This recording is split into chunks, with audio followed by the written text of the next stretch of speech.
Alhamdulillah, wassalatu wassalamu ala rasulillah wa ala alihi wa ashabihi ajma'in. Amma ba'd. A'udhu billahi minash shaitanir rajim. Bismillahir rahmanir rahim. Rabbi shrah li sadri wa yassir li amri wahlul 'uqdatam min lisani yafqahu qawli. Rabbi zidni ilma, Rabbi zidni ilma, Rabbi zidna ilma. Assalamu alaikum wa rahmatullahi wa barakatuh. Welcome to C&D Institute Channel. Now, Quraysh had already learned that Prophet has reached Medina, and he started his activities in Medina. So they were growing. They were already offended that the Prophet had reached Medina, and they were uh, they were uh, they were very jealous of an Islamic state being born. So what they do is they first the first activity that the Prophet had to do was that he had to sign a treaty with the Jews, and the treaty was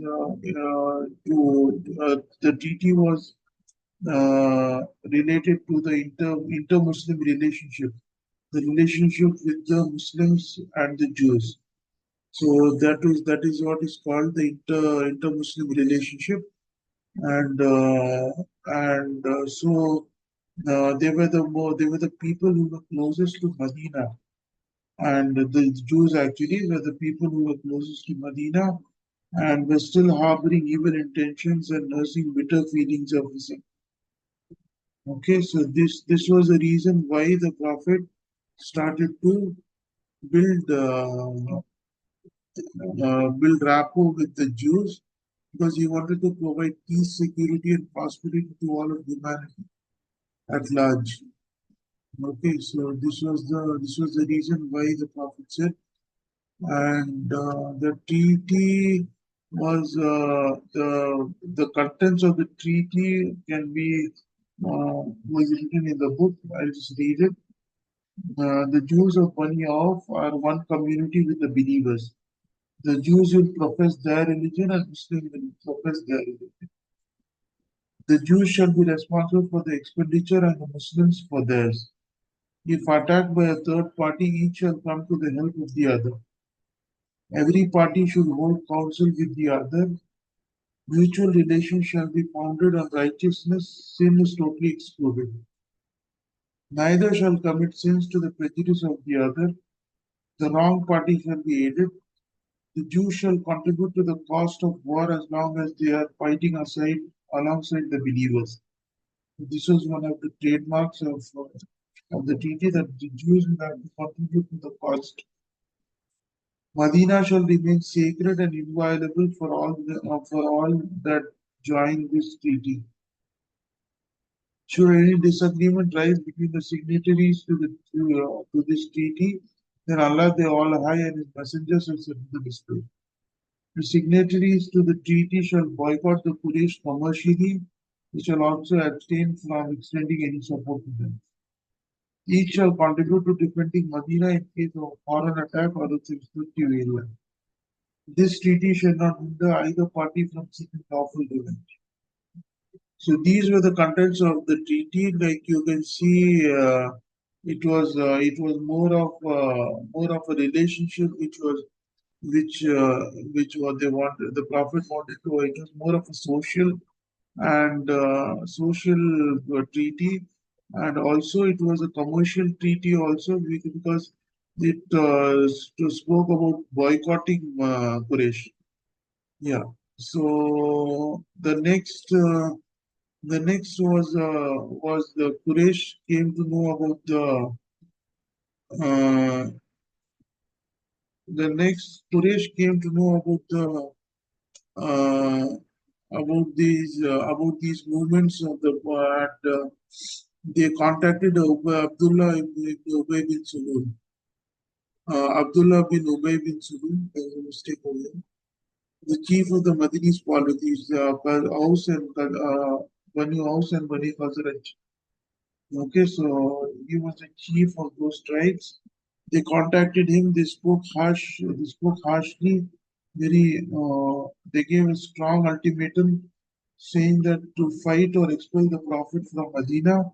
So Abdullah ibn Sulul responded positively with the Quraysh and the co-polities. Abdul Rahman bin Ka'b said when he reached Abdullah bin Ubay and those of the worshippers of the idols were with him, they gathered together to fight against the Allah's messenger. So Allah's messenger came and spoke to them. I'll read from the book again because these are very powerful words which he said. The threat of the Quraysh is to you has expired. They cannot conceive a plot against you more than you intend to harm yourselves. Are you willing to fight with your sons and brethren? When they heard this from the Prophet, they all left. So, but Abdullah bin Ubay bin Sulul was not convinced, and he always wanted to. He always was a conspirator with the Quraysh and along with the Jews. Okay, so there's another story of Saad bin Muad who was an Ansar and a helper, and he announced his intention to observe Umrah. So he went to Umayyah bin Khalaf and said, "Tell me a time when the tawaf is empty, so the tawaf area is empty, so that I can perform tawaf." So Umayyah went with him about midday.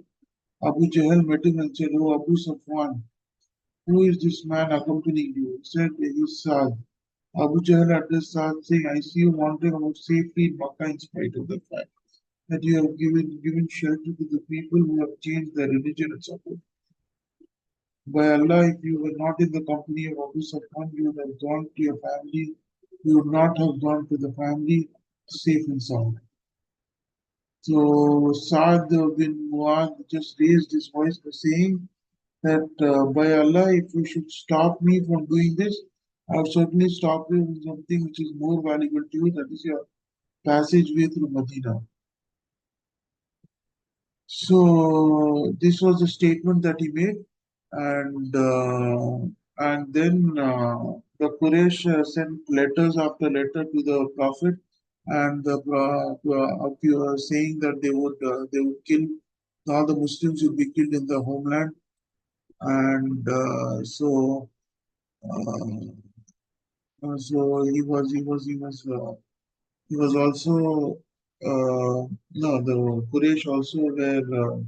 The Prophet also verified this that they had their intentions very strong.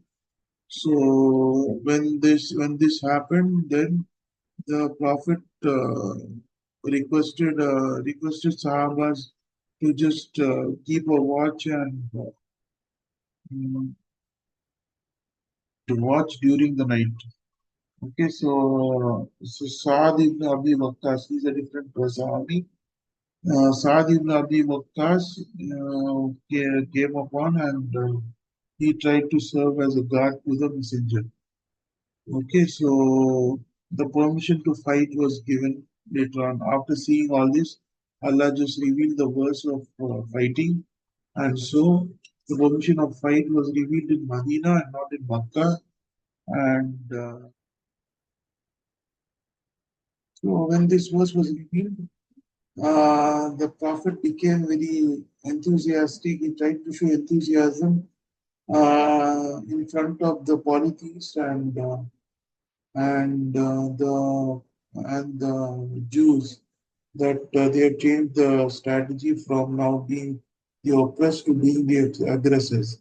So this was a turning point in the lives of many Muslims, and so with that we come to the end of the lecture. And next time we'll be discussing about the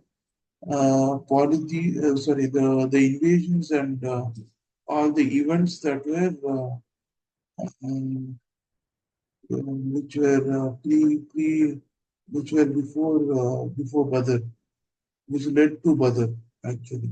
So with that we come to the end of the lecture for today. وآخر دعوانا الحمد لله رب العالمين سبحانك اللهم وبحمدك ونشهد أن لا إله إلا أنت نستغفرك ونتوب إليك. Assalamu alaikum wa rahmatullahi wa barakatuh.